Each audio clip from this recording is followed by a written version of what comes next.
All right, good afternoon. Good afternoon. Welcome to the afternoon experiment. Uh, give people opportunity to get in if they want to. Give people opportunity to get in. My name is Emanuel Livingston. I'm with you probably for about an hour, hour and a half. Got about an hour, hour and a half today. Um, and then don't forget at 4 o'clock, I'll be on live with Mr. Wyatt. I'll be on live with Mr. Wyatt at like 4 o'clock. So uh, stop in, say hi, say hi.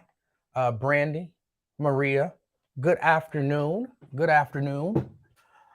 Um, got a couple things that I want to discuss today. Couple things I want to discuss today. We're going to save the world today. Okay, we might not save the world, but I got a few things that I want to discuss. Um, First, let me say, y'all remember, was it last year, year before last? It might have even been, 3 years ago. I don't, because I've been thinking about this for a while. Michelle, hello. Beth, hello. I've been thinking about this for a while, and I've been talking about it for a while. Getting a scooter, and all y'all told me, what's up, Mike and Anthony? All y'all told me I was crazy. I was crazy. Scooter wasn't manly. Get a motorcycle. A scooter wasn't manly. And I'm like, I'm reading that those things get like 80 miles to the gallon. Oh, don't get no scooter. Don't nobody want no scooter. I wish I would have got that scooter now. Yes, gas is over $5 a gallon. Now, look, I'm not actually complaining. I'm not actually complaining because, I mean, it is what it is. Prices go up, prices go down. You got to learn how to deal with it. You adapt and keep going. You adapt and you keep going. But yeah, I saw gas is 509 just about everywhere that I've been, 509, which is I mean, it's expensive. It's expensive, but it ain't nothing we can't deal with. But I should have got that scooter. But I am working on, with the help of a wonderful woman, working on getting me a moped. I don't know the mileage that gets, but I know it's better than my Honda Pilot. So I'm working on getting me a moped so I can be out here riding at about 20 miles an hour, but getting where I need to go cheap. And then I'll work on that scooter. Then I'll work on that scooter. Um, let's see. Like I said earlier, it'd be close to $6 by July. It might be. It might be. Um, and I mean, it is what it is. I should have got that scooter. I remember Mrs. Livingston, like, if you get a scooter, if you get a scooter, I wonder if she would ride my scooter now with gas at $5 a hour. I mean, $5 a gallon.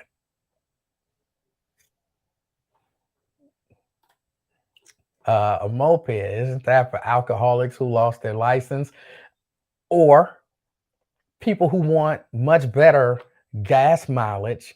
And like, I'm not going. Oh, did I make the date wrong? Somebody saying I made the date wrong. Oh yeah, it didn't change for me. It is live.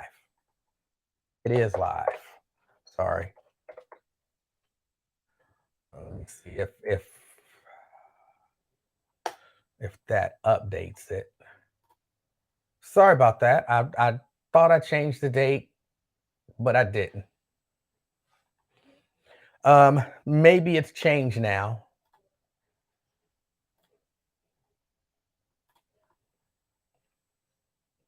But yeah.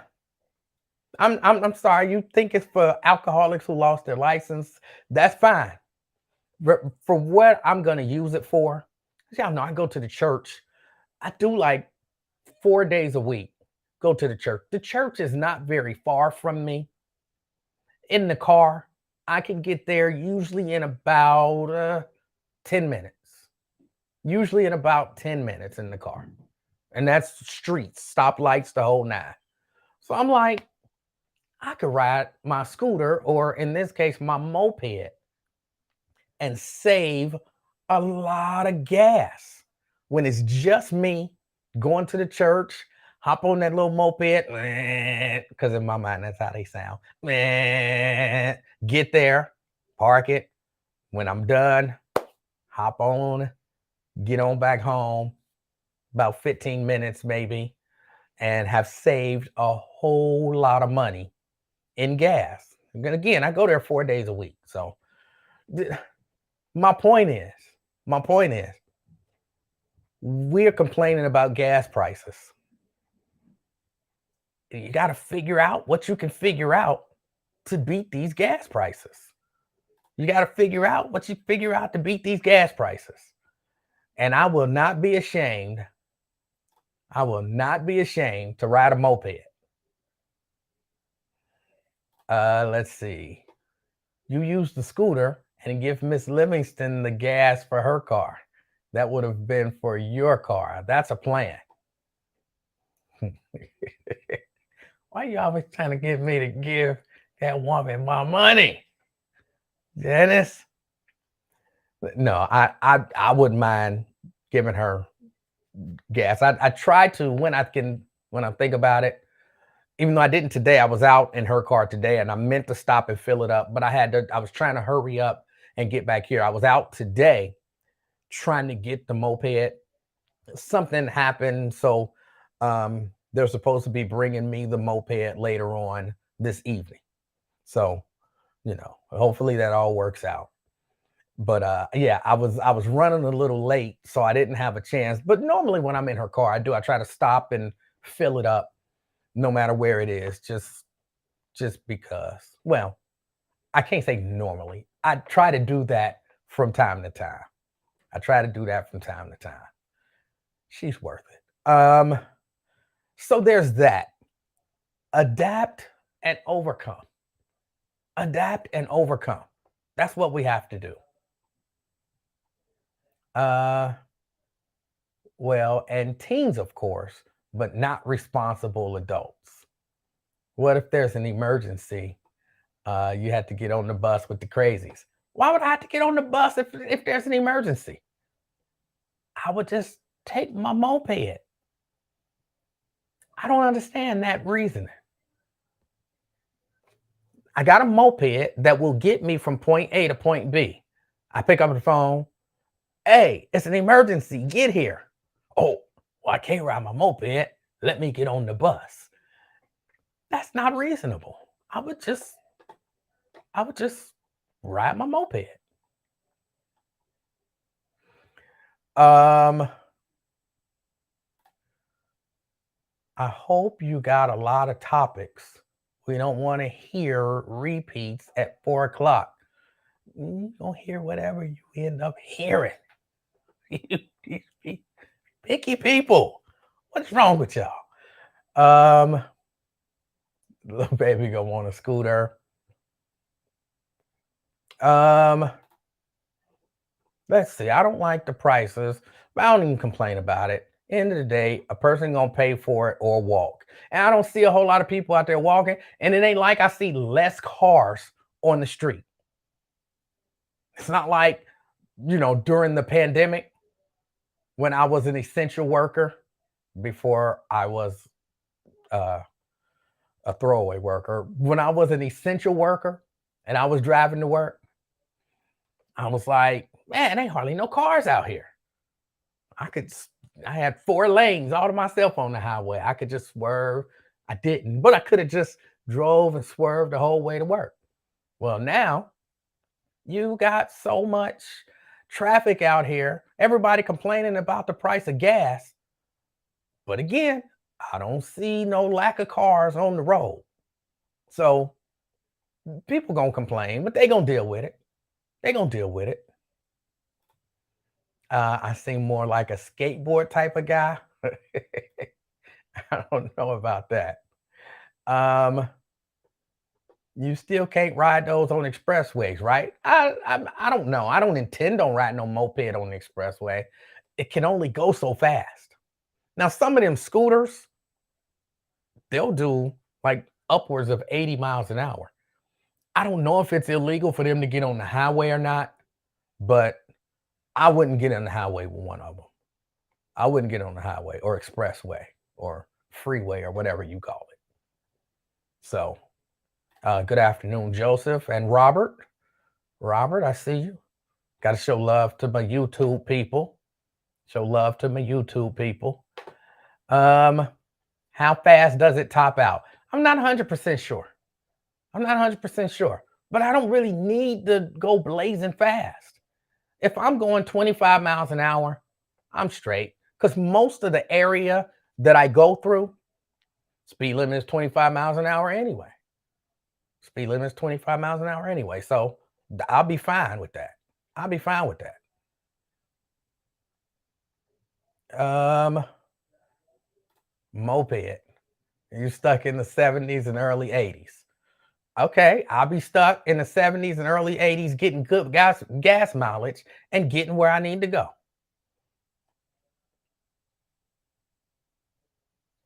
Let me see. What else? I'm trying to. Scooters do 80 miles an hour. Some of them do. Yes. Yes.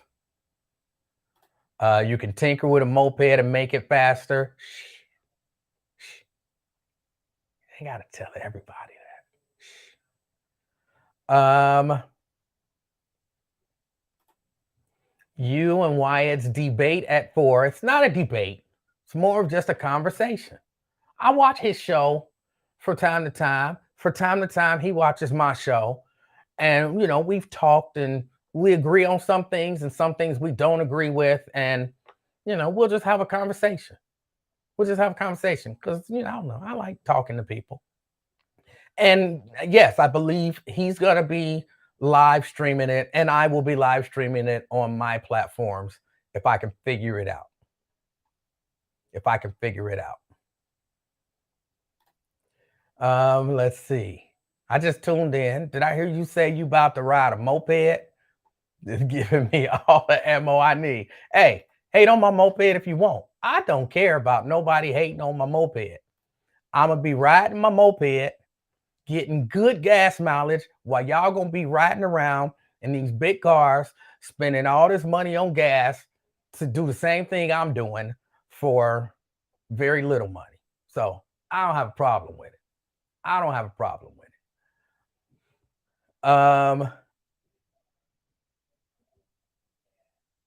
Let me see. Okay, I saw this story. Actually, Mrs. Livingston brought this story to my attention. And I was like, something about it just hit me wrong. Something about it just hit me wrong. And look, fill in more details if you have more details.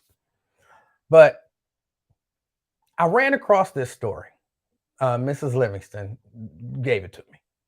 A team at Cincinnati Children's Hospital is working on a program that they say might be able to prevent students from carrying out attacks like in Uvalde, however you pronounce it.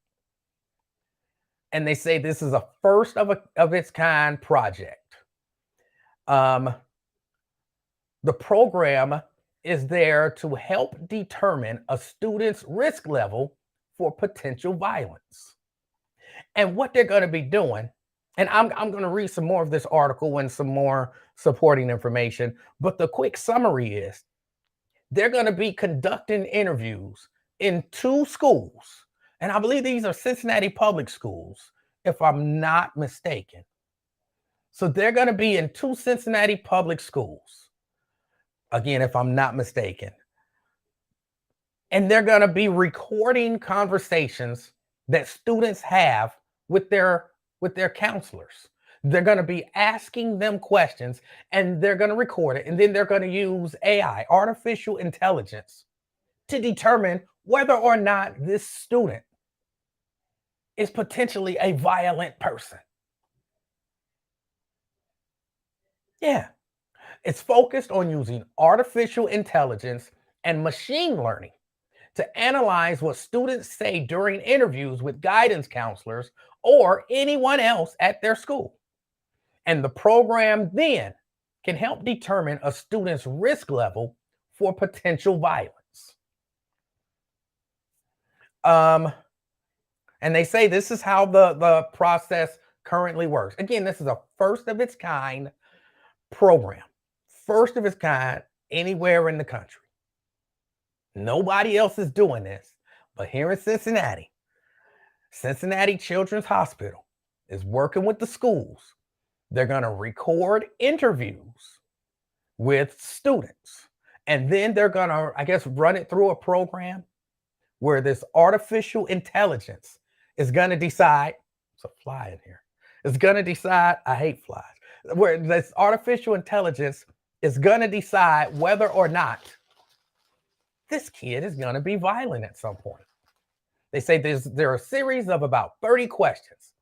Anything that has to do with the child's history, especially psychological history, we'll talk about. We will talk about diagnosis. We will talk about a history of violence, if they're aggressive at home or school, do they get along with their family, what makes them happy, what do they like to do, what makes them upset, how do they deal with things. It's great. I mean, it's kind of a get to know me psychiatry edition. You just talk about everything. My goal is to really get them talking. We try to utilize open ended questions and build a rapport with them during the interview and kind of guide the conversation and see what comes up. Sometimes there are children that are really close and they won't share. Sometimes we'll have some talkers and they'll talk about everything, and especially if they were aggressive. And they're looking for words or phrases that may indicate things that are going on. This child said the word violent. This child mentioned drugs. They say the program will only be used as a supplement in determining whether a student's behavior could pose a threat. This is a story I'm reading off of Local 12. They say this type of work is an automated method to get you these tags, these labels to figure out.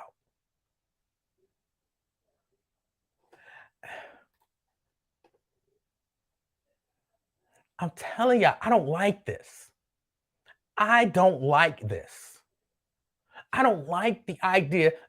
It feels like number one, you experimenting on our kids. That's what it feels like. And number two, no, not even number two, there's so much here that bothers me. All right. Will these kids know that they're being recorded? Like, will they tell them in advance when I go sit down with my counselor and they begin asking me these leading questions? Because I say we're going to lead the conversation, so they're going to ask leading questions. Will these students know, oh, by the way, you're being recorded? Because it feels like an invasion of their privacy. That's what it feels like.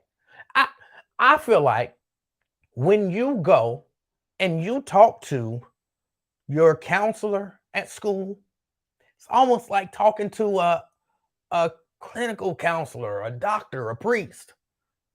Like there should be some privacy there. Like you can't say what I said.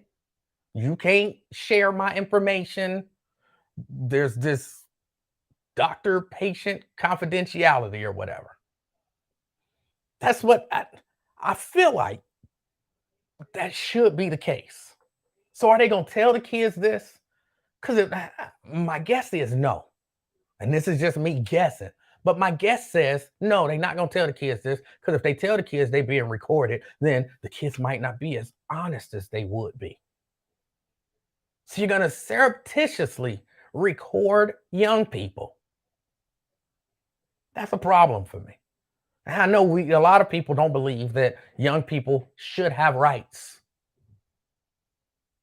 But I believe they should. I believe young people should have rights. And they, should have a right to their privacy. protecting their private thoughts that they're sharing with somebody who they're of the belief that there will be some sort of confidentiality. That's that's one problem I have with it. And then I don't you want to label the kids? You want to label the kids? I feel like this is dangerous. I feel like this is dangerous. Now they got a grant. I don't know how much was the grant. How much was the grant? They got a grant. Where's the money portion? Hold on. I know it's in here. I know it's in here. I know. Hold on. Let me click. Let me click.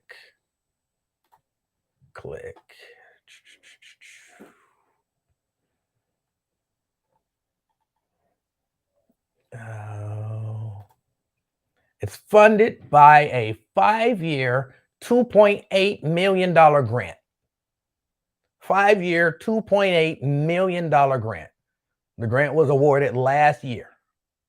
Last year. Here's an example of some of the questions. This example risk assessment interview. So the counselor may say, "Can you tell me the reason that you're here?" And the subject says, anger, anxiety, because you were maybe sent to your counselor because they said you had anger issues. So your counselor says, "Why are you here?" And you say, "Anger, anxiety." Well, there you go. That's AI gonna pick up on that. Oh, this person is angry. The interviewer might say, "Have you ever wanted to hurt anyone else?" Now, let's be honest.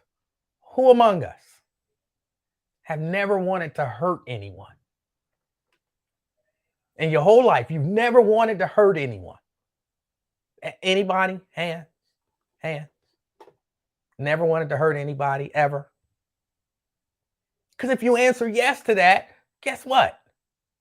That's a trigger. That's a trigger.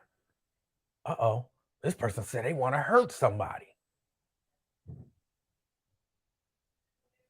Okay, here's another example. You've mentioned fights before. How many fights have you been in? Subject, like more than 5. And do you like ever hit kids or kick them? Subject, yes. Okay, how many people have ever been in a fight? Show of hands. Stop it. I know you've been in a fight. Put your hand up. All right, show of hands. Did you ever hit anybody when you was in the fight? But that's a trigger. That's a trigger. Hold on. I was in a fight and I hit somebody. The AI is going to look at that. That's a trigger. This person is a candidate to come to school and shoot people or, for potential violence. What kind of fight are you having where you don't hit people? Like, hold on. Here's another example. Do you ever use like social media or Facebook? Subject says yes.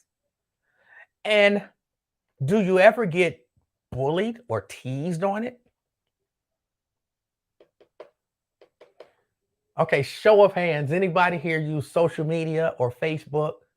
All y'all hands should be up because y'all on Facebook or YouTube or something right now. Do you ever get teased on it? Who among us? I'm a grown ass man and I get bullied and teased on Facebook and YouTube. So, of course, the subject is going to answer yes. Then the interviewer will say, "Can you tell me about that?" And the subject says, "They make fun of my pictures." Guess what? AI is going to pick up on make fun of. That's a negative act of others. These are all things that are going to trigger the AI to say this person has negative thoughts or feelings. This person is prone to violent acts, and this person is discussing negative acts of others. All of these things are going to lead the AI to say this person may be a risk. And they're going to be doing this in our schools this fall. Now they're supposed to be starting out with 2 schools, and I'm looking and I don't see which 2 schools it is. But they're supposed to be starting out in 2 schools, and then they'll expand. How do y'all feel about this? How do y'all feel about this?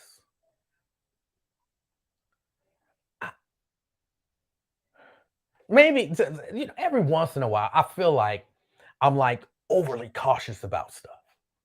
Every once in a while, I feel like I'm overly cautious about stuff, but I see stuff and I'm like, I don't know that I want you because this is what it feels like to me. I don't know that I want y'all in the schools. And I'm not even just talking about white kids and black kids or black kids and white. I'm talking about all kids. Because somebody say, well, maybe they're not going to be doing it to the black kids because it's typically white kids that end up coming to school, shooting people, and all that kind of stuff. I'll be honest with you. There is no part of me that believes this is going to focus on white kids. No part of me believes this. I wholeheartedly believe they're going to focus on black kids and label. Because remember, that's what they said they want to label people. And they're going to want to label these young black children as risks for violent behavior. Is there maybe some benefit to it? I guess you could argue, well, maybe they find some people who are legit risks for violent behavior. I guess you could argue that. That argument could be made. But this ain't the way you do that, in my opinion. This is not the way you do it. I feel some level of just reading it for the kids. I feel some level of anxiety. Uh-oh. Wait a minute. Anxiety. What am I at risk for? Hold on. Let me see. What am I at risk for? I feel some level of anxiety for these kids. I don't like it. I don't like it. But I want to know what you think. I want to know how you feel about it. Give me a call. 717 King. 717 King. Give me your thoughts on it. Yeah. This is a program, they say it will be used to supplement in determining whether a student's behavior could pose a threat.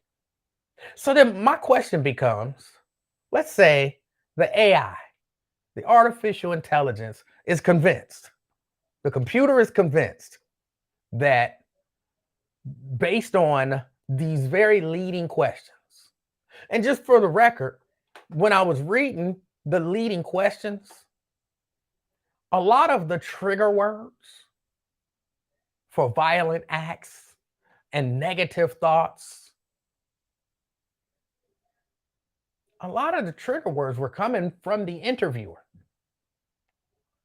Because remember, they're leading the conversation. And I mean, look, we're talking about kids, unsophisticated kids. Well, some kids are sophisticated, but a lot of times unsophisticated kids. If you get an adult in a room and you begin to ask them leading questions. I mean, and I've been doing talk radio for a long time, and I've heard people get twisted into all kind of pretzels. If you get adults drop their guard because they feel like they're talking to somebody they can trust, and you begin to ask them leading questions, we've heard people on this show, or I guess the previous iteration of it, admit to all kind of things. Y'all know I ain't lying. We've heard grown adults with decades of experience admit to all kind of things because they feel comfortable sharing. Now you're talking about kids and you begin leading them. Again, I could get somebody on the line and ask them right now, how many fights have you had? What? How many fights have I had? I've had a number of fights. All right, in those fights, did you hit people? Yeah. Did you kick anybody? Yeah. That is a trigger.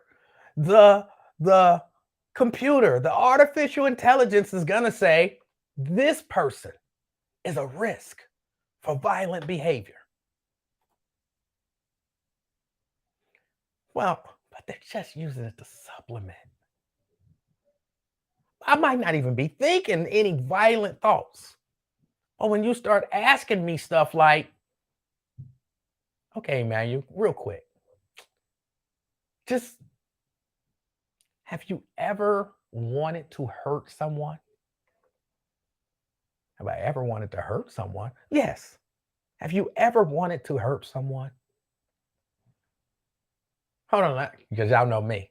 Let me make sure I understand the question. You asking me in my whole life, have I ever wanted to hurt someone? Yes. Have you ever wanted to hurt someone? Oh, absolutely. Yes. Yes, I've wanted to hurt people before. Uh-oh, I'm at risk now. I'm a risk. My behavior is going to be violent. And then what are you doing with that information? Because if you're using this as some sort of a program to predict who's at risk for committing acts of violence, you're doing something with that information. It's going in a database somewhere. And now, young Emanuel, the freshman at Aiken, talking to his guidance counselor, who for some strange reason is asking, has he ever wanted to hurt somebody? Now I'm in a database as being at risk for violent behavior. Why? Because I went and talked to my counselor. And they recorded my conversation. And they ran it through some artificial intelligence that's been programmed to pick up on certain words and label me.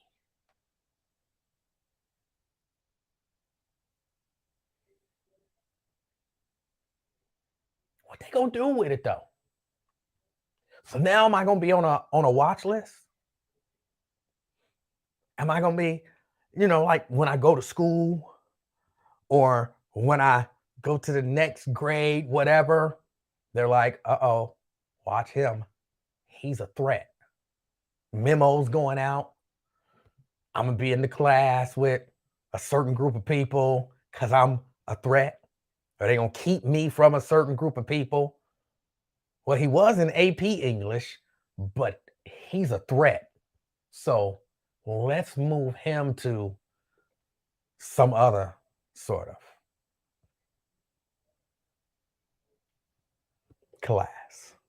Because, we don't want this person who's a threat to be around our valuable students, because y'all know that's how they do. These students are valuable. These students, not so much expendable. Put all of the violent students in that room down in the lower part of the school where they used to have, well, I'm not gonna say that, but put them up. Like, what are you gonna do with the information?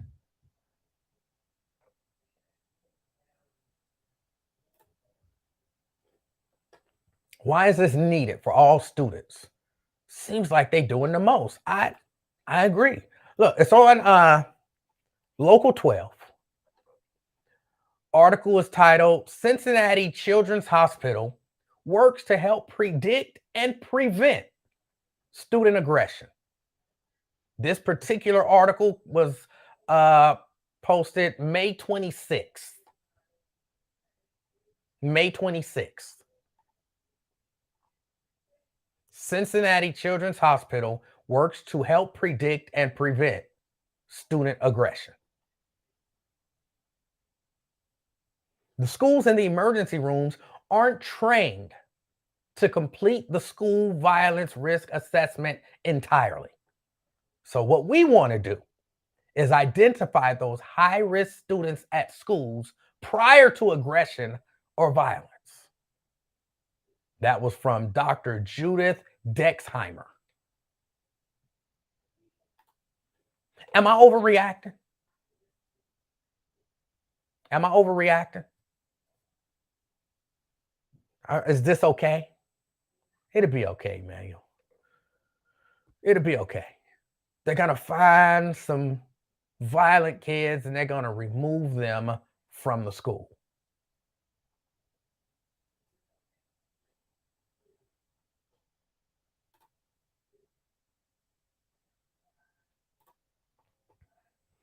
Um, Jerica says, and shame on any parent who allows their child to be interviewed. I am wondering because I have a number of questions. I have a number of questions. Like I said, number one, are the students going to know that they're being recorded? And kind of to Jerica's point, will the parents know that their children are being assessed, that their violence is being assessed?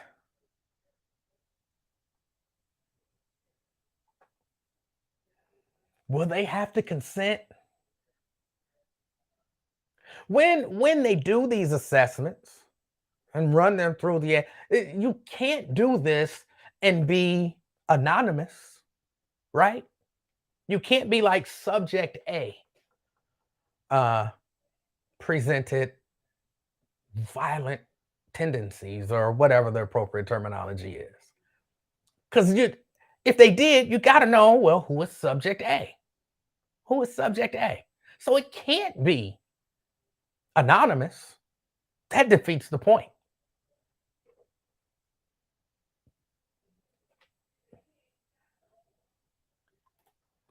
Jerica says they will likely offer an incentive to low-income parents to sway them in order to obtain interviews.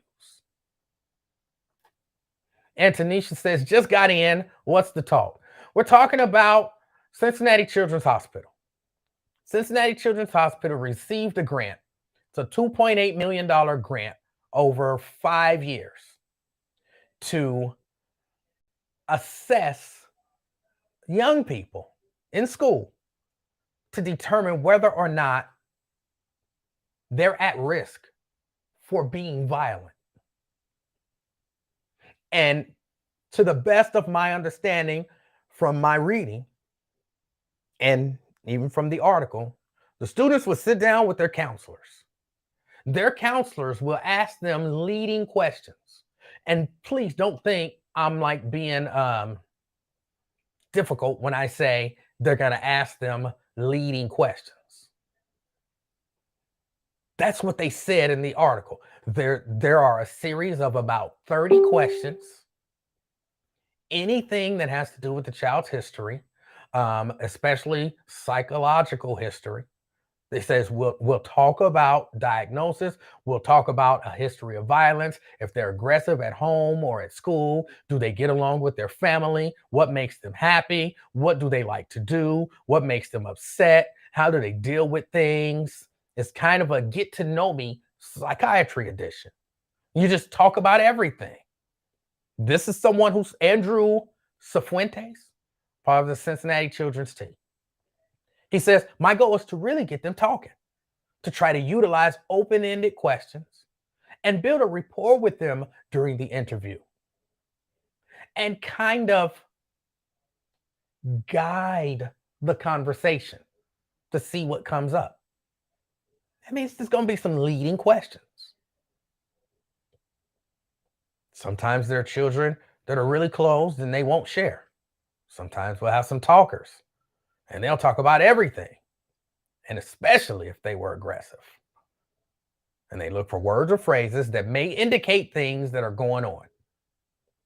If a child says the word violent, that's a that's a sign. And the artificial intelligence will take that into account exactly how it's going to do it. I don't know. I'm not one of these people who design the artificial intelligence.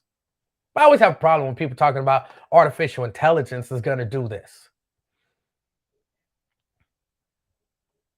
Because again, if you're just asking me questions about violence, I'm probably going to say a lot of violent things.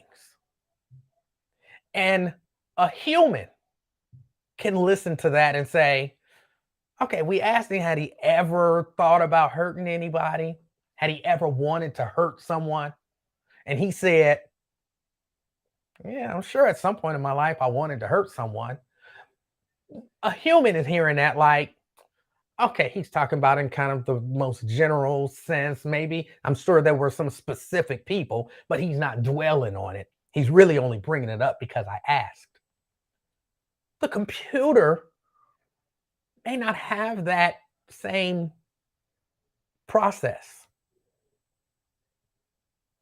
So all the computer hears is, I wanted to hurt people. Uh,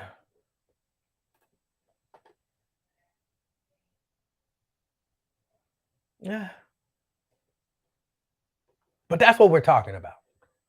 Or at least that's what I'm talking about right now.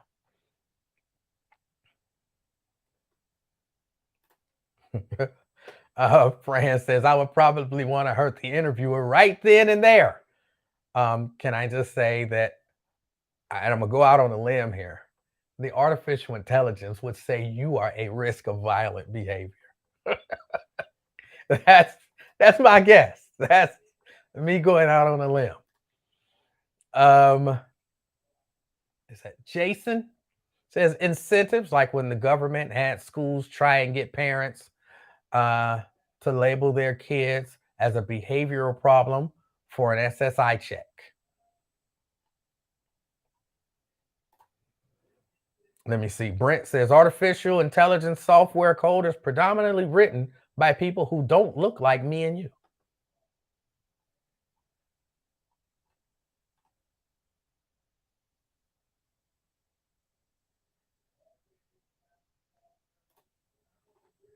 Let's see. Jerica says if that's the case, Cincinnati parents need to instruct their children not to talk with school officials without the parent being present. But in all reality, how many parents of school age children do you think are aware of this? I wasn't aware of this until, was that yesterday? When Mrs. Livingston brought this to my attention and said, did you see this? I wasn't aware of this. And I kind of try to pay attention to stuff like this. So there's a really, really good chance that the students and the parents have no idea that such a program even exists. And again, this is a first of its kind in the country, possibly in the world.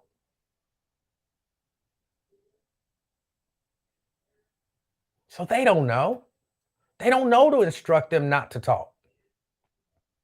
Which I guess is, why Mrs. Livingston brought it to me so that I could bring it to you.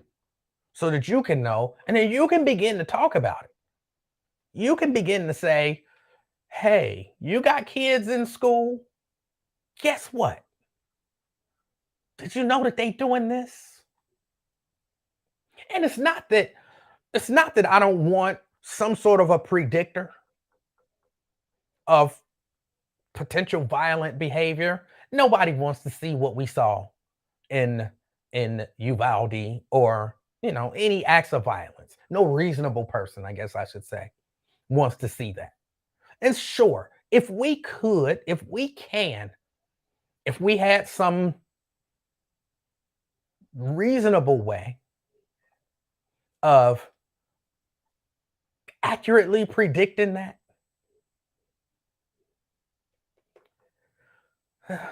I might say go for it. But it's beginning to feel a little bit like the Minority Report situation. Okay, we don't have precogs. Oh, if you're not aware, Minority Report was a movie Tom Cruise was in. I think that was Tom Cruise was in it, and they had some people with some special cognitive abilities, ESP type things. They could tell the future, and if two, it was three of them, and if two of the three would see into the future and see me commit an act of violence, they would just lock me up. But he ain't actually did nothing. Don't matter. The precog said he's gonna do it. So he got to go to jail to prevent that crime from ever happening. It was what they call the pre-crime unit. You got arrested because in the future, you're gonna commit a crime. The reason it was called Minority Report is because all three of them didn't always see the same thing. That's why it was, if two of them saw it, then that was considered good enough. But the one who didn't see it that way, that was the Minority Report. And in this movie, in this particular case, the Minority Report was the right one. Thus the name of the movie. But it's feeling close to that. They're not using precogs. They're using artificial intelligence. And I'm sure that there's a scientist out there who will hear this and see this, and they'll say, he really doesn't understand what we're trying to do. He doesn't understand what we're trying to accomplish and how we're trying to accomplish it. It's a little deeper than just a computer is going to look at a few words and say this person is violent. It might be a little deeper than that. It might be, but I still think it's dangerous. I still think it's dangerous. I don't like it. I don't like it at all. Yeah, but they were awarded a $2.8 million 5-year grant from the National Institute of Child Health and Human Development to develop an automated risk assessment system, which is designed to detect and prevent school violence.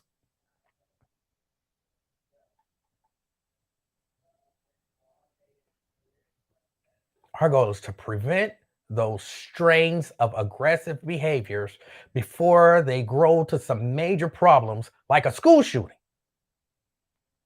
We try to prevent that at the earliest stage so that it can prevent some sort of violence.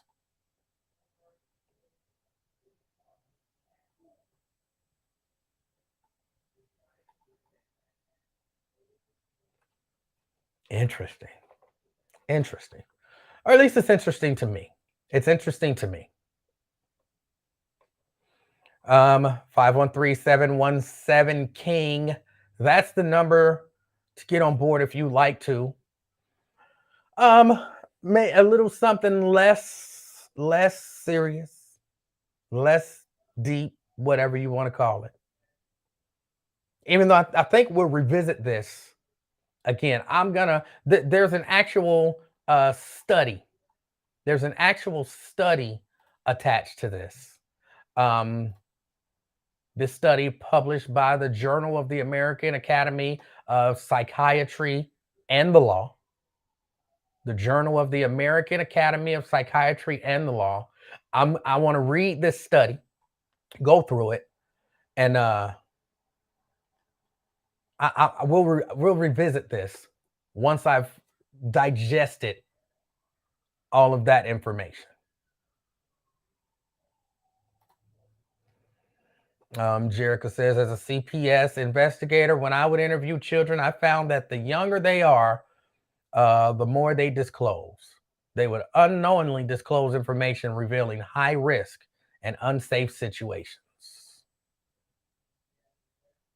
And that sounds to me like that's who they're going to be targeting, are really young children.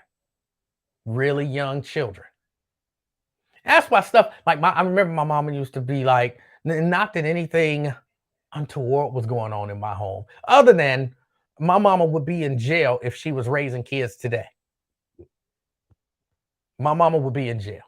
That's just, well, she would be at risk for going to jail. Let me put it that way. And my mama used to say, hey, what happened in this house, stay in this house. Because my mama wasn't no fool. And the reason my mama would be at risk, because my mama did things that in today's culture will get you locked up. Will get you locked up. Like she gave us whooping. Full-fledged, go get me the belt. No, she didn't go get the belt. I remember mama would stay relaxing on the couch. She would stay relaxing on the couch. Say, go give me that belt. And then I would take as long as I could, pretending to not be able to find the belt. Fran said she wasn't going to jail. Who tell her? That's why I said, that's why I changed it. I said she would be at risk. But wasn't nobody telling. Wasn't nobody telling. But if you could get a young, no, you couldn't have. But theoretically, if you could have gotten a young Emanuel to sit down and do an interview with his counselor in the second grade, and that young Emanuel told the story about the whooping that he got, the violence that was perpetrated against him by his mama. Oh my goodness. Look, I'm gonna tell you right now, if they would have got me in one of those interviews using those keywords, I would have definitely been on a list, on whatever these kids gonna be put on. Because you can't tell me we're trying to predict violence. And if you, I guess, hit enough of these triggers or the AI, and the person says that, hey, this person might be at risk for violence, I'm going on a list somewhere.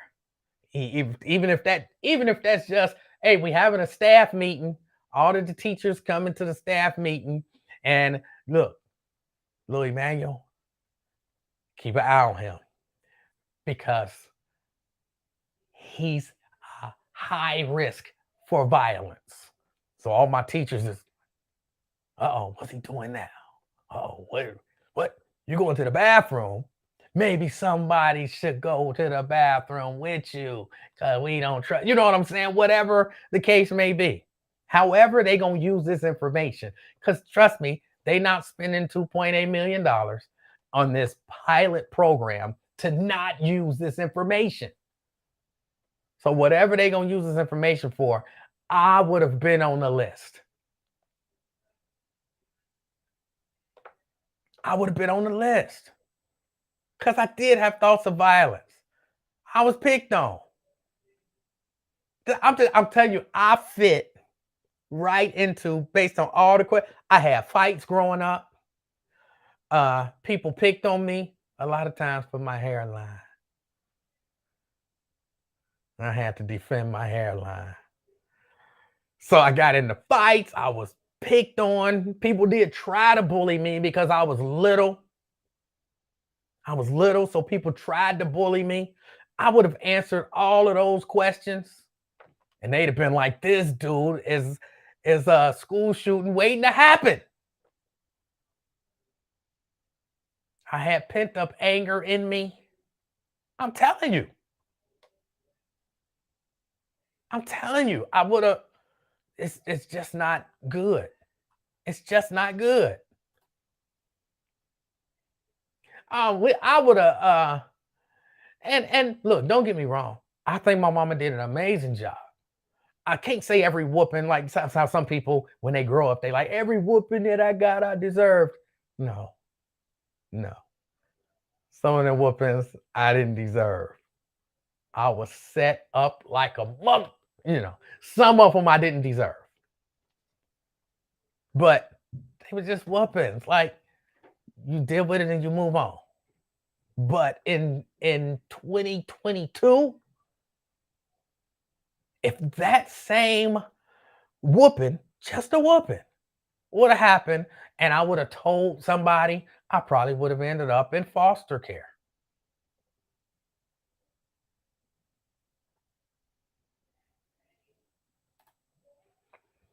I got whooped with a telephone cord. After the whooping, I had to plug the cord back in. Ah. I remember after a whooping, I had to go and I don't know why daddy had so many new belts, but I got in trouble for something. I don't remember what. I had to go find the belt. Don't know why I had to go find the belt. I always hated that. But if everything, the whooping wasn't too bad. I mean, it was bad, but it wasn't too bad. It was at least for me, half hour looking for the belt, even though I kind of knew where the belt was. And it always seemed like daddy had just got a brand new belt. And I'm telling you, new belts hurt. New belts hurt. And then I took too long to find the belt. If I got to get up and find that belt, oh, I don't care what nobody say. I still believe because I believe in whooping. I don't believe whooping causes the trauma that people pretend that it causes. I believe abuse causes that trauma. And look, I'll give you this. There's a fine line. There's a fine line between a good whooping and abuse. A lot of things have to be taken. You can't use AI to determine which is which. You can't use AI to determine which is which. A human has to, be a part of that equation. A human has to be a part of that equation. And you take the totality of the situation and you look at it and you say, yeah, he deserved that whooping and maybe a little more. Or you say, that was excessive, especially given what happened and what it was for. That was excessive. So, but AI, when I hear AI, I hear replacing the human component with a program. And I don't like that.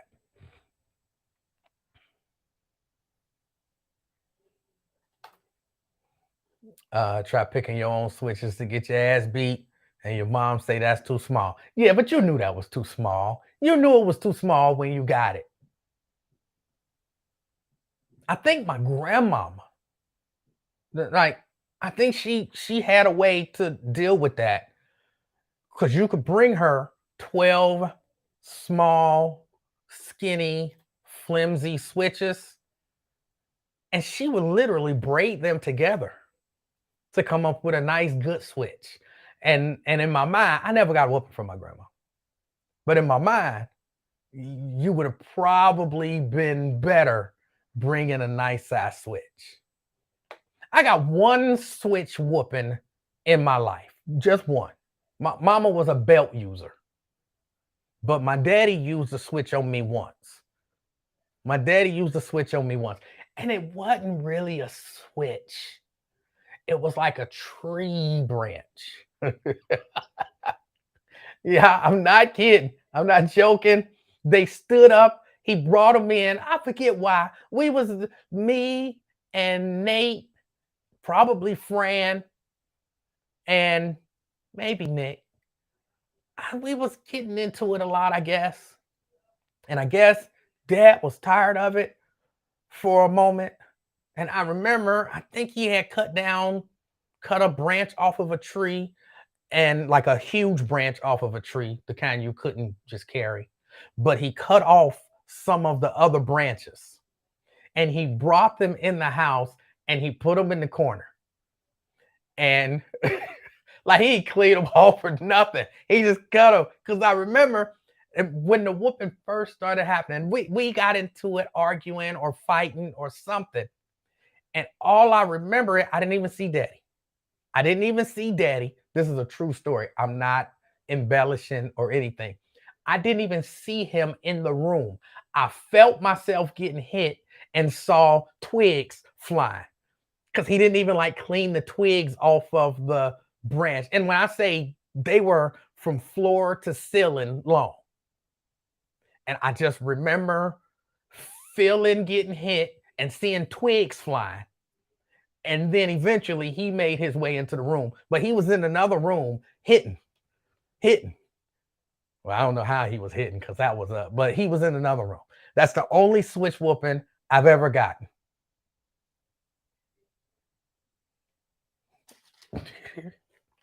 Fran says she remember that. And she can verify that I'm not lying about that. I'm not lying. So yeah, I didn't get switch whoopings. I got belt whoopings. I never got um a extension cord whooping. Thank goodness. I saw a few of those. Never got an extension cord whooping. Those sounded brutal. But moms wasn't against those in special circumstances. What are parents using today to whoop their kids? To be completely honest, I think parents is just beating their kids up today. Like they rumbling. Like for real, legit. They squaring up. And like, I mean, even little kids, punching them. Punching them. I think, the art of whooping is lost on a lot of these parents. The art of whooping. And I don't know if it's because, like, I remember growing up at some point in my childhood thinking, when I grow up, I'm not gonna whoop my kids because I didn't like getting whoopings. When I have kids, I'm not gonna whoop my kids. But then I grew up and I realized, like, you ain't gotta whoop your kids all the time. And again, I didn't get a whole lot of whoopings. I got whoopings. Again, a few of them I didn't deserve. I was set up. So I got whoopings, but I didn't get a whole lot. And so but I think a lot of these today parents, like, because I think my daughter is a today parent. And so she was raised by me, who was raised by that generation.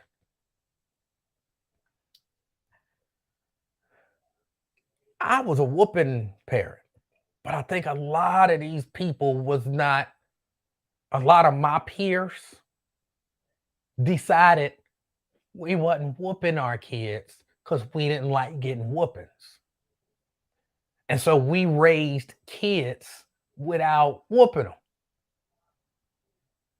And so some of these kids, my daughter's age and younger, maybe even a little older, their frame of reference for what a whooping is, they don't really have one.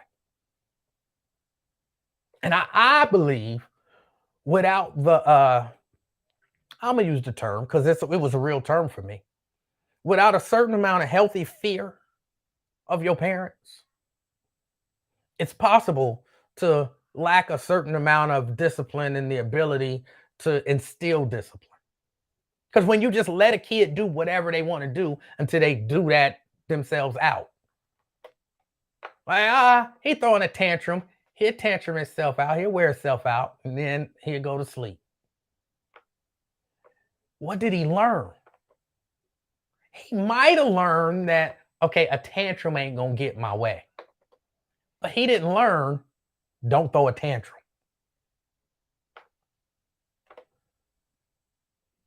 So so they didn't learn how to instill discipline. And now when they want to instill discipline, they don't know how because it wasn't even instilled in them. But they see if they even care. Because a lot of them, in my opinion, I'm a believer that a lot of them just don't care. They just don't care. They think some of that stuff is cute. They think it's cute. He cussing people out. He 3. Lick the mouth on him. He been here before. No, he need his ass whooped. He act like a little grown man. He need his ass whooped. That's not cute. But I don't think they see it that way. And then they grow up a little more. And then what they get like 7, 8. And now cussing you out ain't cute no more. You tell them to do something and they telling you, F you. I ain't gotta do what the F I feel like doing. What the hell you gonna do? And what you gonna do, you don't know. So now you like these younger parents, some of them, not all of them, like, I'm gonna beat his ass. Well, beat his ass don't have the same meaning as I had beat my ass for my mama meant go get me a belt. Beat his ass for some of these people mean beat his ass. Like we gonna fight.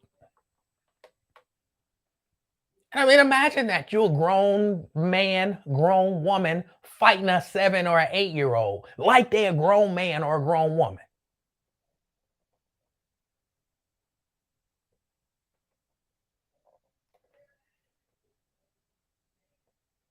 But it happens. Can I say this? Renita, you brought this to my mind. Not that you said anything about this, but for whatever reason, this came to my mind. Because she says, "Yeah, I hate to hear parents cussing at toddlers and school-age children."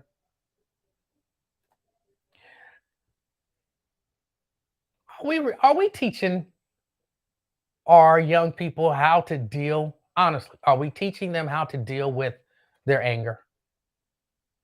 I think we're failing. I think we're failing. Y'all don't know how many again, I watch police interaction videos. Something that I do to pass time. If I can't find nothing on TV that I like, and most of my shows I'm caught up on, until Wednesday. Like tonight, I'll have plenty to watch. The finals is on, so I probably won't watch a lot of my stuff, but then I'll be watching Obi-Wan and I'll be watching The Boys. No, that's Friday. And I'll be watching Miss Marvel. And so I got a number of Wednesday shows. So I'm good for tonight because I'll be watching the finals. And then on Thursday, I'll catch up on my Wednesday shows. But after I watch 1 or 2 of those, then okay, I got nothing. I got nothing to watch. And so I'll go to YouTube and I watch police interaction videos. And I see a lot of our young Black males not, number one, it bothers me that they don't know how to articulate what they're thinking, what they feel, and even sometimes what they know. Because they will know, they know I haven't committed a crime. I'm not suspected of committing a crime. And I'm not driving. I'm minding my business, walking down the street. They know I don't have to give you any ID. but they don't know how to articulate that. They don't know how to say no and stay calm, which I get it can be annoying and irritating, but they don't know how to stay calm. They talk from 0 to 100 like that. And they don't know how to control that feeling. And it's not just young black males, but a lot of those are the ones that I see interacting with police. But just out there in the street, you can see these young people not knowing how to control themselves. You can see these young people not knowing how to deal with anger constructively. They don't know how to articulate. All they can do, which it makes me sad, but all they can do is scream, holler, almost throw a tantrum, and be ready to fight. That's it. And they know they can't fight the police. They know it's a losing battle. You don't have to teach them that. But they don't know what else to do. Because apparently nobody's teaching them how to deal with situations that don't go their way. And I watched this video. There was a young lady. The police officer was wrong. He was wrong, and he was grabbing on her. Or actually, initially, he wasn't grabbing on her, but all she could do was cuss and I'm like, I'm thinking, sister, calm down, young sister, and just articulate what you think and what you feel and what you know. Calm down, please calm down, and just say it. You suspect me of committing a crime? Calm down, talk. But all she could do was cuss.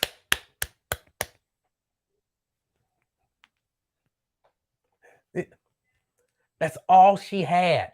And scream and holler and cuss. That's all she had. But she was right.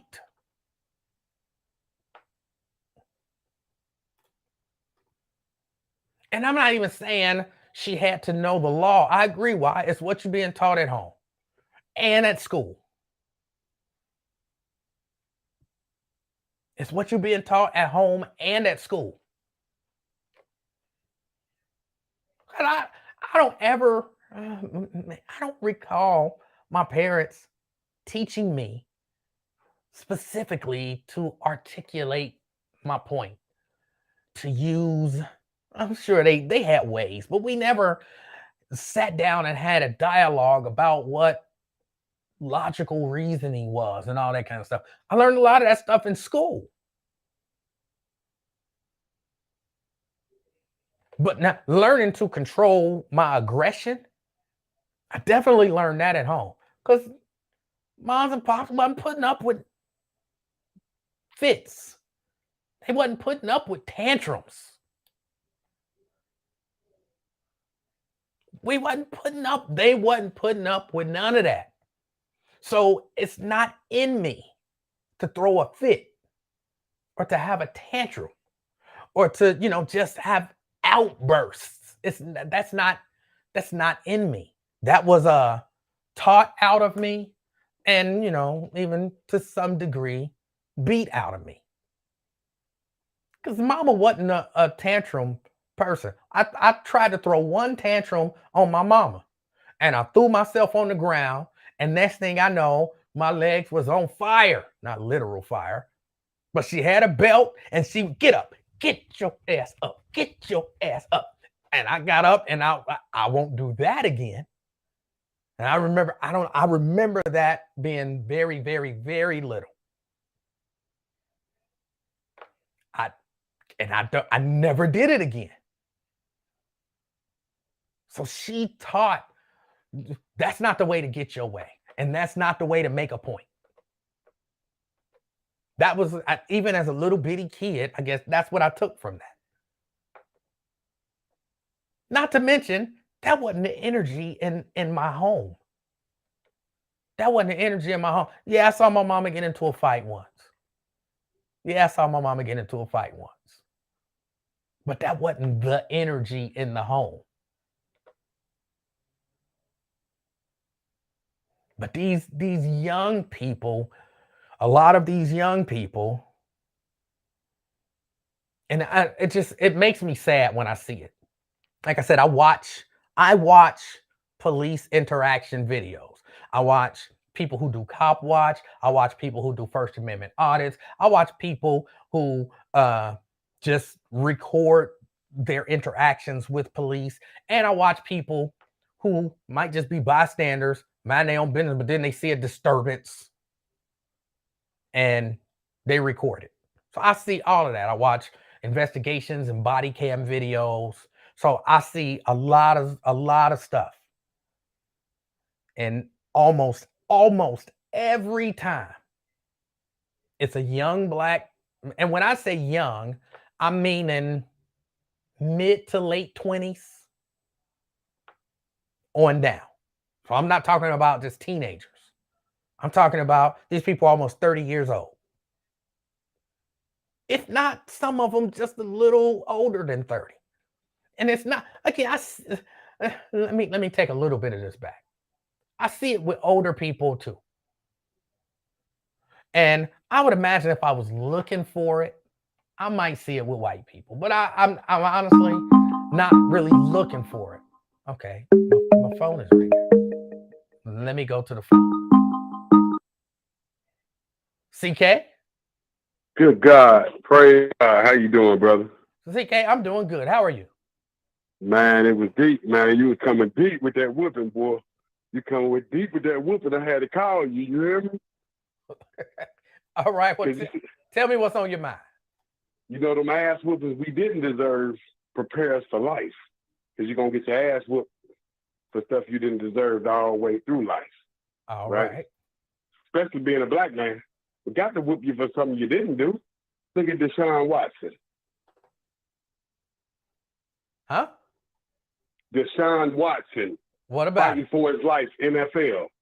He got 24 accusers trying to get him out of that NFL contract. Okay. Yeah, and see, like you said, you got to prepare yourself because as a black man, you know we hate each other just for waking up. So imagine if you be successful. Now, like you said, that's why your mama was whooping your ass for stuff you didn't do.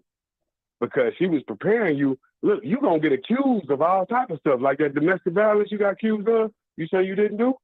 Uh-huh. See? I'm pretty she was sure. Whooping your ass for situations like that. I'm pretty sure that was not what was happening. I was set up.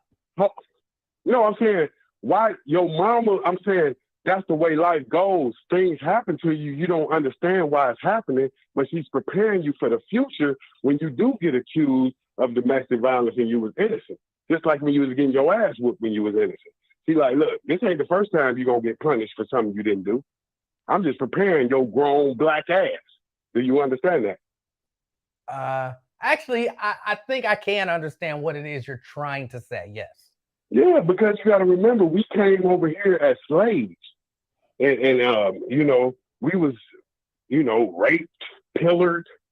You know what I mean? All type of stuff happened to us. You know, some of our forefathers had to watch their own wives get raped. You know what I mean? Our own children get murdered in front of them. So this is the trauma that we all deal with. So, you know, you getting the ass whooping for something you didn't do because you are American. This is what happens. I think I understand your point. I wouldn't have made it that way, but I think I understand the point that you're trying to make. Yes.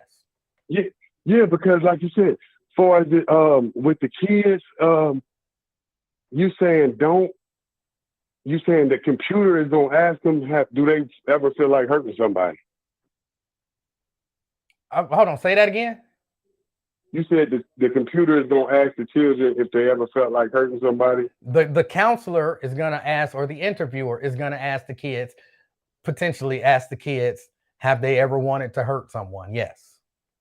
And it's just like when you filling out your job application. Have you ever been convicted of a felony? Hell no, in my Oprah Winfrey voice. You hear me? Hell no. You don't tell people nothing. Well, that's not necessarily a good strategy, I don't think. Yeah, you gotta deny. Listen, don't let these people know. Trust no one. Who do I trust? Me. That's who. Right? Well, but hold on, CK. But if you determine that you're going to lie on your application, you've just given them a reason to fire you. Even if they don't fire you, even if they go ahead and hire you, that's a reason they always got in their back pocket. So if you might just one day be like, I didn't do nothing wrong. And they be like, you fired. Well, why y'all ain't got no reason to fire me. I ain't did nothing wrong. I'm an excellent employee. Oh, remember on your application, we asked you if you had ever been convicted of a felony. You said no. Well, guess what? You lied on your application. You're out of here. There's nothing you can say. I don't know if I would suggest lying on the application. All right. We going home. Now, listen. You done started a fight, and I'm going to finish it. Oh, my God. Yes. If I don't lie on the application, I don't get hired. So it ain't a job to get fired from. You can't just tell these people the truth. So you be homeless out here begging at UDF on Martin Luther King for $4 so you can get something to eat. Look, you got to tell the truth. Look, remember? I mean, the lie. I'm talking about, don't tell the truth. My bad. I said that wrong. No, you were right the first time. You got to tell the truth. Tell the truth. Look, and I get the reasoning that you're using. Like you make perfect sense, sort of. Like if I tell the truth, then I don't get the job. If I lie, then I get the job. Maybe I can prove my worth. Maybe they fire me later on, but at least I had a job for a period of time to be fired from. So I get that. I get that. Yeah. But that's why I hated Jesse Jackson, because he kept talking about the truth will set you free. No, the truth will get you locked up. You better not tell them people what you did. You better keep it to yourself, boy. No, CK. It's not. Listen, if Jesse Jackson told everybody this, I told Dr. King to come outside and smoke a cigarette because I wanted him to get shot. He would probably be locked up for that. He can't tell people the truth. He has to deceive people. Like, I just told him to come out and have a cigarette. Remember what he said about President Obama? That was the truth, because he didn't know he was being secretly recorded. But if he's recorded, he's going to tell you everything you want to know. CK. That boy need his balls cut off. Remember that? CK. Honesty is the best policy. What? Not in America. Yes. You're talking about in Jerusalem. No, period. Hold on now. Why would you say that? And we was built on lies. Land of the free, home of the brave. But CK, is that a good thing? Yes, it's a good thing. It's manipulation. I'm saying I am what I am. I'm a product of sin. What are you talking about? I wouldn't even be born with you. Born from sin. So why am I gonna lie? Act like I'm God?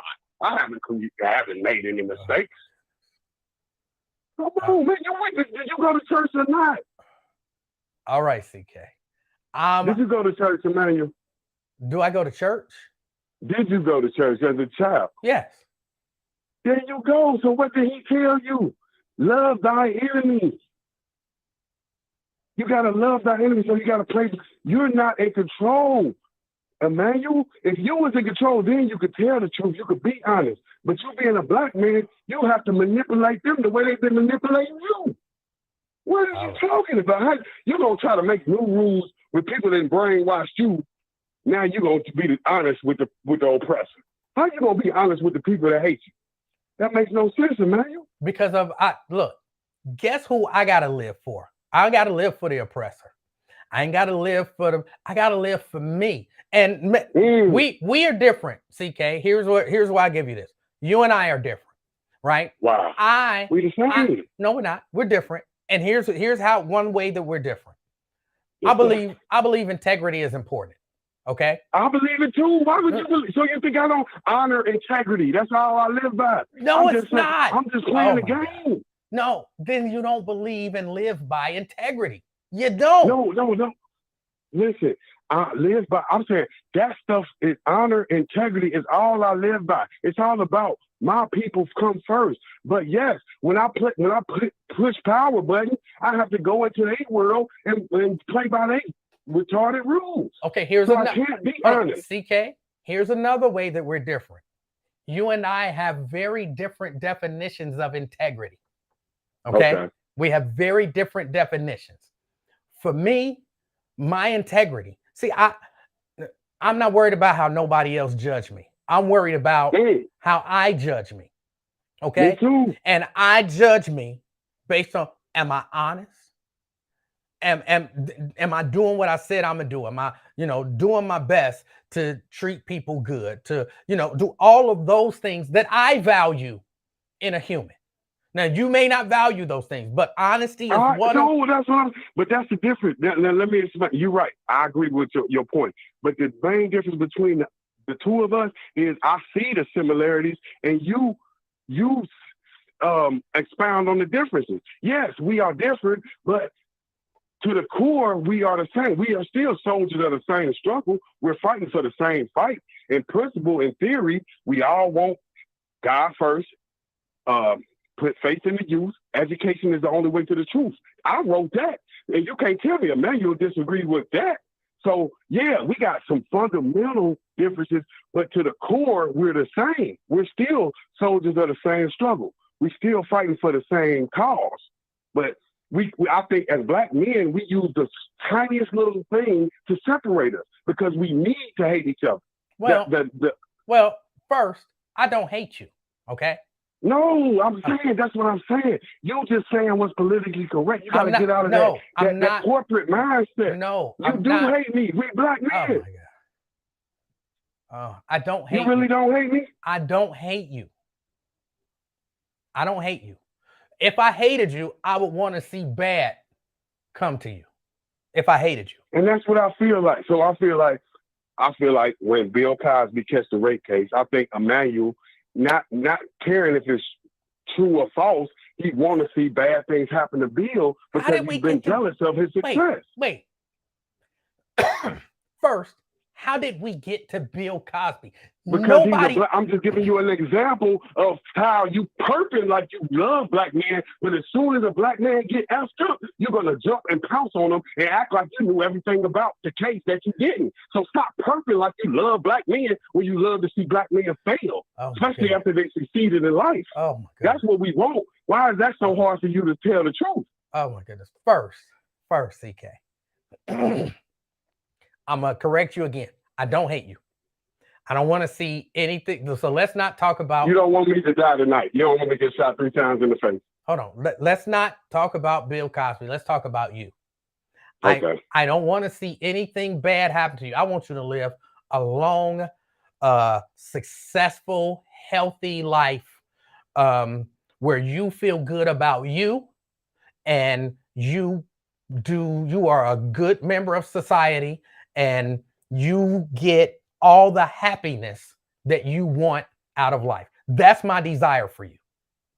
I appreciate that. 100%. You sounded honest when you said that. I gotta respect what you just said. So the idea that Black people hate Black people and we want to see other Black people fail.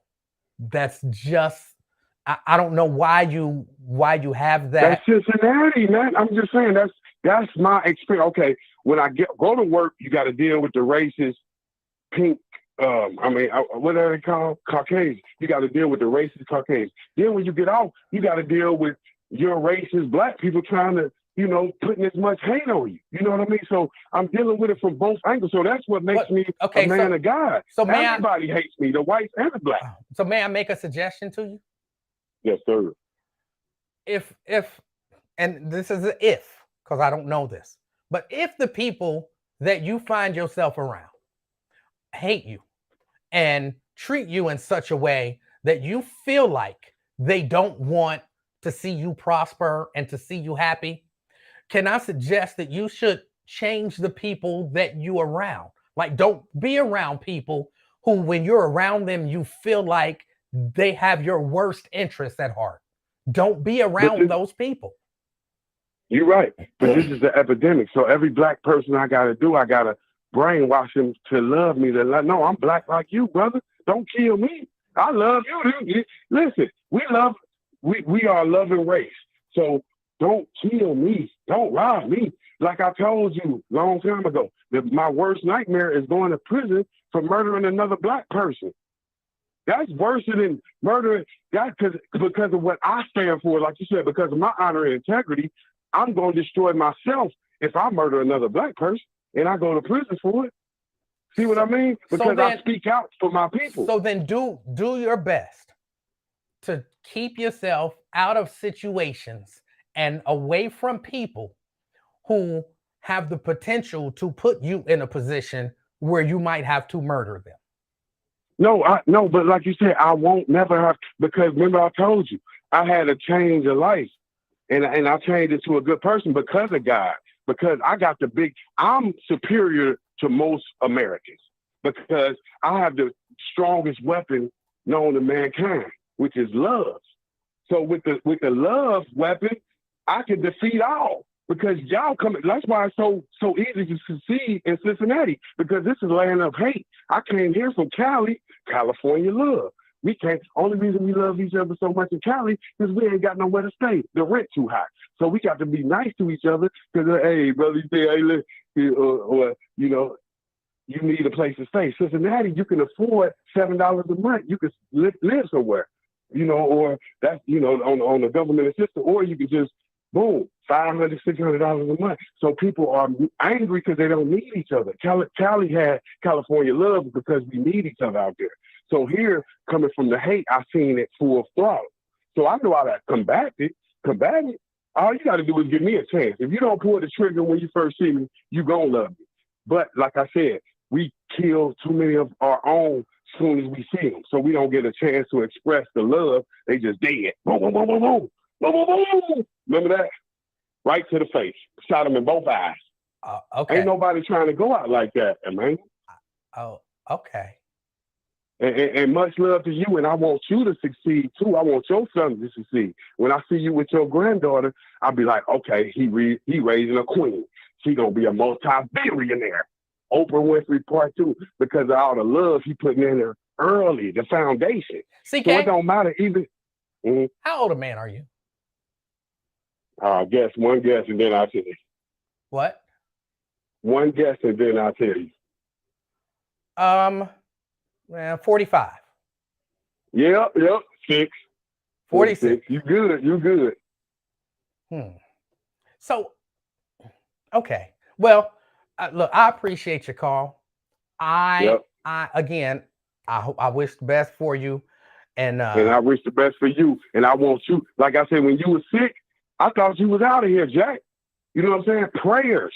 So remember, them prayers that people put out, the people that not in your family, and the prayers in your family, that's what keep us alive. So right. I appreciate everybody praying for me, and you know we praying for you. So that's survival. And just don't forget, man, it's love out here. It's nobody trying to get you locked up. Nobody trying to kill you. We just trying to get money so we can take care of our family.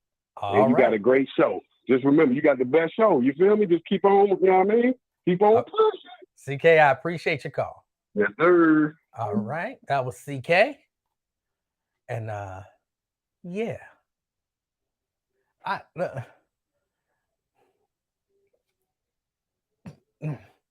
That's a real mindset that's out there.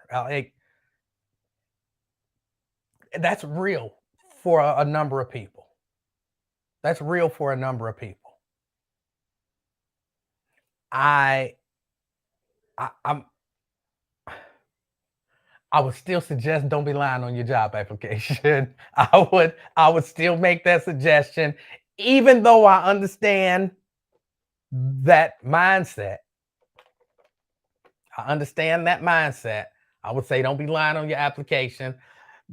Try not to live your life, again, around people who you believe might have your worst interests at heart. And try to stop believing some of my black people who believe this way. Try to stop believing that all black people are against other black people. Look, just because I look at, and because he brought it up, Because I look at a Bill Cosby and that situation and I say, well, the fact that the man said that he does it makes me believe that he does it doesn't mean I'm anti-black person or that I want to see black people brought down. It just means I believe in that particular case that particular or in that case that's not Bill Cosby. If the facts support it, I kind of believe it. But just because you can believe that the facts support a conviction for a black man, don't mean you're anti-black man. It don't mean that. And I have to say, I got a little confused. I got a little confused about what we're talking about now. So I don't know what we were talking about before because I know we wasn't talking about what CK ended up talking about. I don't know what we were talking about, but I do know we talked about this study, Cincinnati Children's Hospital. They got a AI to help predict and prevent student aggression. We talked about that. Again, I'm not giving you all of the details, but look it up. Look it up so that you read it and know it for yourself so that you know what's going on and you can kind of check it out. Be aware. Share with people. I know we did talk a little bit about people getting whoopings. We talked a little bit about people getting whoopings. You said you missed those automatic commercial breaks. Now, every once in a while, commercial break is good to regroup and be like, what just happened? But yeah, we did talk a little bit about that. I talked about the people because I'm backing off of young people. People not knowing how to articulate their frustration. Like even remember I told y'all about the graduation and the group that was in front of us and how disrespectful they were. Remember I talked about that. Even there were two of the young men were young men, and I told y'all they was they'd be like, let's pray, and everybody would be praying. They were visibly angry and upset about certain things, and they could not contain it. They lacked the ability or the motivation to not outwardly express their frustration verbally and with their body gestures. Like you got to get up and walk around and stomp. Man, get my nerves. Dang, just move on to graduation. Damn. Like really, you can't hold that in. You really can't hold that in. All the man said was, let us pray. Damn, just get on with the graduation, man. Damn. It's tired of all of this. We don't pray, man. We don't pray for that. You're like, whoa, bro. It ain't that deep. It ain't that deep. And then I can imagine that guy being pulled over by the police or approached by the police when he's done nothing wrong. And instead of like, I haven't committed a crime. I haven't. What are you stopping me for? Well, unless you have reasonable articulable suspicion that I have committed a crime, am committing a crime, or are about to commit a crime. Are you investigating a crime? Then I'm sorry, I don't have to show you my identification. I'm not driving. I don't have to show you my identification. I'm telling you that would not be what happened. That would not be what happened. And then you find yourself in a situation where now they have the excuse of saying they feared for their lives because of the level of aggression and your lack of ability to articulate something that simple. Hey, nigga, get on me, get on me. I'm telling you, y'all get on my nerves. I ain't gonna let you put your hands on me. I wish you would put your hands on me. I wish you would. I you up. I wish you would. Please put your hands on me. That's not gonna get you what you desire. Because now you challenging his ego. Guess what he probably gonna do? Wrongfully.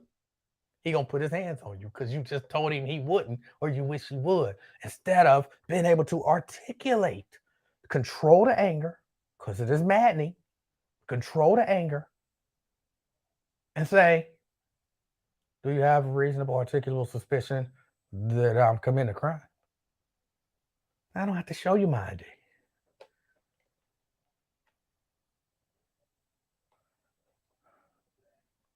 And it saddens me. It really do. When I watch it, I'll be sad. Like, they getting themselves hemmed up because they can't control themselves. I mean, because the cop is wrong and foul, but also because you can't control yourself.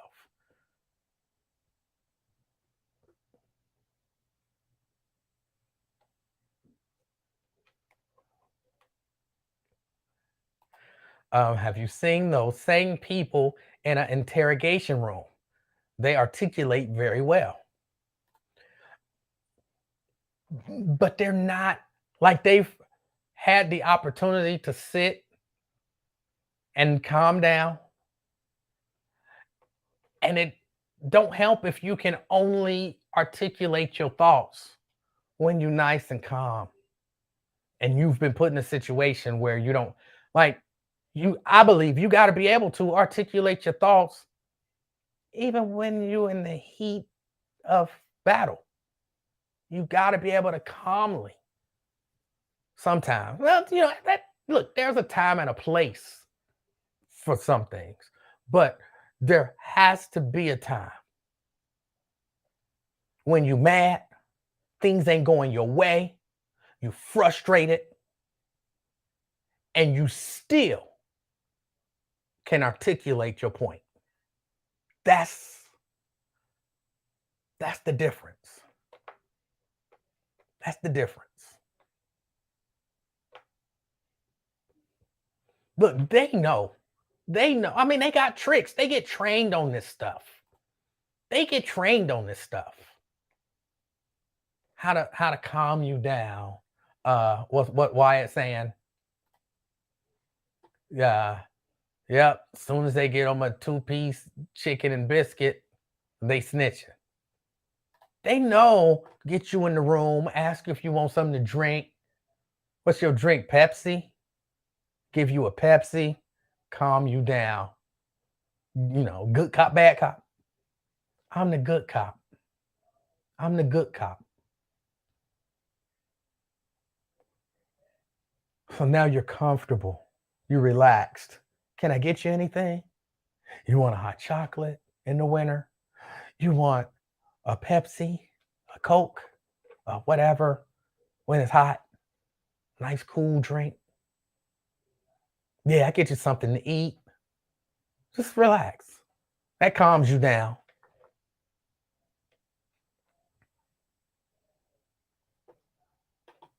But with that, you got to be able to do it even when you not calm. A cigarette, yeah, a cigarette. You got to be able to do it even when you're not calm. So I don't know where we lost. Some people lost the ability to calm down and articulate. I don't know where that went. But we gotta figure out something. Some of it I blame on the schools. A lot of it I blame on, the parents, the family life. It is stressful being a black man in America. It is. Always. Which is why, for some people who watch, I don't always just talk about the stressful stuff. I don't always just talk about the stressful stuff because it's stressful enough every day. So sometimes I talk about stuff just to make me laugh. I talk about stuff just to reminisce. I talk about stuff that don't mean all that much. It's not going to stress you out because we need a release sometimes. We need a release sometimes. Um, all right. Let me say this. I was up on the corner of North Bend and Colerain at Thornton's. Can I say, if you know, what do we call them now? Well, do people still call them bums? Do people still call people bums? I never liked that terminology. Panhandlers, uh, people who are down on their luck. It's getting harder and harder for them, I imagine. I'm at the Thorntons, minding my own business. Well, I don't know that they're necessarily homeless. Homeless if you don't have a place to live, but they're not all homeless. But I'm at the Thorntons, go through the line, come out. A brother is sitting there or standing there, and he, like he want a fist bump, like, hey, brother, whatever. Jason say, no, bum is the proper term. I don't like that term. But he want a fist bump. So I go to fist bumping, okay, cool. And right before my fist meet his fist, he pulled his fist back. So he pulled his fist back, which amazingly enough brought me closer to him because I'm still chasing his fist to give him the fist bump. It's something that had never happened to me. I'm mindful of it now, but I think it was just a reflex. Like you put your fist down, he put his fist down, and as he goes to bump your fist, you pull it back. And then I was closer to him. We wasn't like, right up in his face, but I was closer to him. It was a nice strategy. But close enough for him to then whisper, hey, brother, you got some change that you can give me? And I was thinking first, that was pretty slick. You got me close for you to mention it.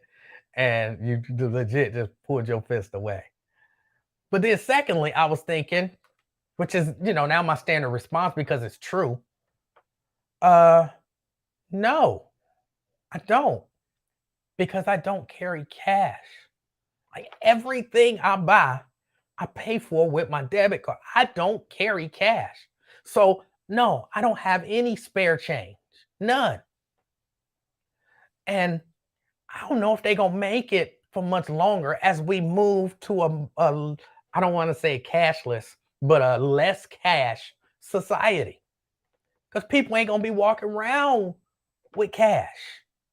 So how they gonna make it? How they gonna make it? And that's just what I was getting to, Fran. Fran says, my daughter had a panhandler ask for money. She told him she didn't carry cash on her. He told her that he has a cash app. And he knows she has one too. And he wanted her to cash app him some change. So I say, they're gonna have to come up with something. Like you gotta they used to have a little square thing where you could swipe your debit card and put in like 50 cents. You know what I'm saying? They're gonna have to come up with something because I'm virtually cashless now.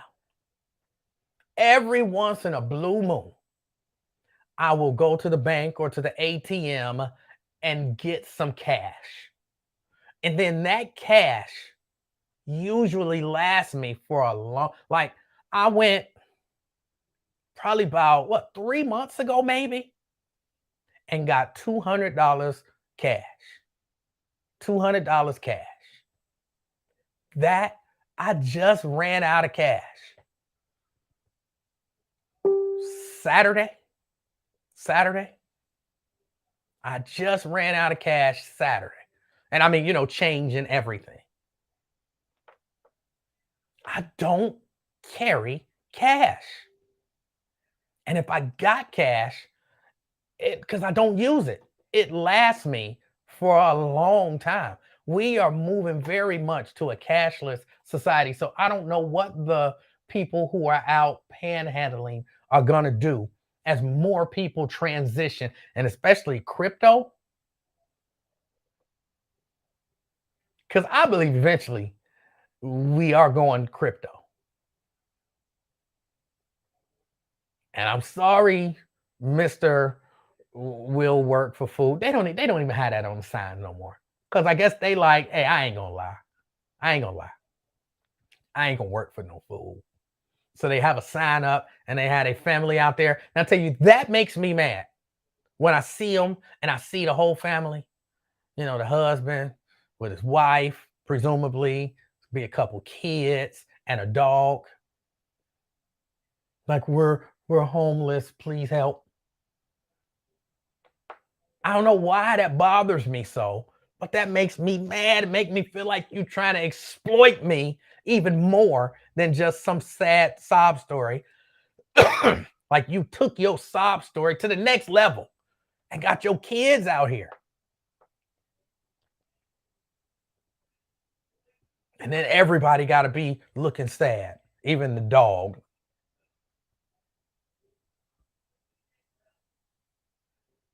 Like, come on. How you train the dog to look at me sad? You could get a job as a dog trainer for the movies or something. Look at him sad. Oh, you get paid. You got Lassie. Everybody looking sad and dirty. They rub some dirt on it. Now, look, for all I know, it could be real. It could be. I don't believe none of them.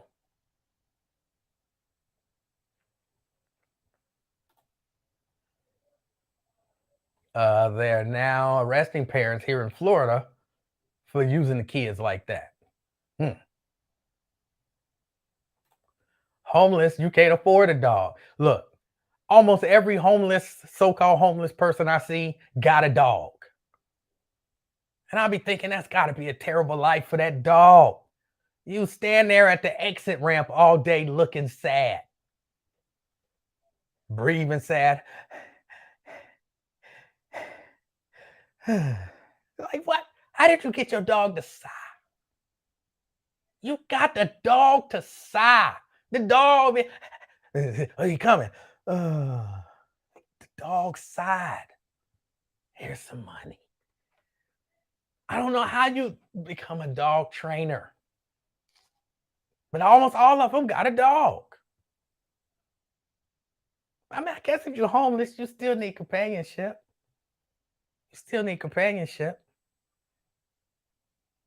I told y'all, well, I might not told, I think I put a post up about it. I saw a homeless couple have an argument. And this is a for real story. I was on my way home from the church. I had my window down and I was stopped at a light. They were homeless. I only believe they were homeless because the argument that they were having. And she was saying, we out here homeless and you out there effing some B with a house. And he was adamant. I'm not sure which one. Adamant. I didn't F no B with no house. Number one, that girl had an apartment and I didn't F her. And I was thinking, sister, how do you, it wasn't a sister, it was a white lady and a black dude. But I was thinking, how do you not see that could benefit both of y'all? Don't be so short-sighted. If he effing a B with a house, you might end up with a place to live. But she was heated. She was mad at him because she swore up and down he was in it. This was her words. You effing that B because she got a house and we out here homeless. And if I was him, I would have said, baby, I did it for us. You know what I'm saying? I did it for us. But he wasn't, I ain't F that man. No, he was first. She ain't got no house. She got an apartment. He understood the difference. He understood the difference. And secondly, I didn't F her. So, yeah. It was, she should have been on board. Like, F that B. She got a house. And then, you know, we got a place to stay. You better put it down too. You better put it down so good that she say, even your homeless girl can come and stay here. That's how you better put it down. But no, she was mad. And I guess, you know, you out here, y'all homeless, sleeping in the street, whatever. And he got the nerve to be effing some chick with a house. Okay, that could make you mad. What she got that I don't have? A house. Okay, I can't argue with that one. But it was a legit conversation that I heard. It was a legit conversation that I heard. Ain't no D in the world that good. Hey, if you just ain't had the right D. You just ain't had the right D. All right, y'all. I got to get ready to get out of here. I appreciate y'all hanging out with me. I will see y'all in about an hour for anyone who wants to kind of check in on this conversation with Wyatt and myself. If you don't know, Wyatt, he's a young man. He's a rich guy, and he does a talk show here as well. I know a number of y'all are aware of him, but some people aren't. But I'll try to live stream it if I can figure it out. And but I know he'll be live streaming as well. And you know, we just gonna have a conversation. So we'll see what happens. Feel free to call in. Feel free to call in during the conversation to tell him probably how wrong he is and how right I am. Probably. That's just me guessing. Just me guessing. You'll be able to call my number. He also has a number that you'll be able to call. So yeah. So check us out around 4 o'clock. Around 4 o'clock. But I got to get ready to get out of here. I appreciate y'all. As always, and it's not just something I say, I mean it. I hope something amazing happens in your life today. Till next time, I'm out, y'all. Peace.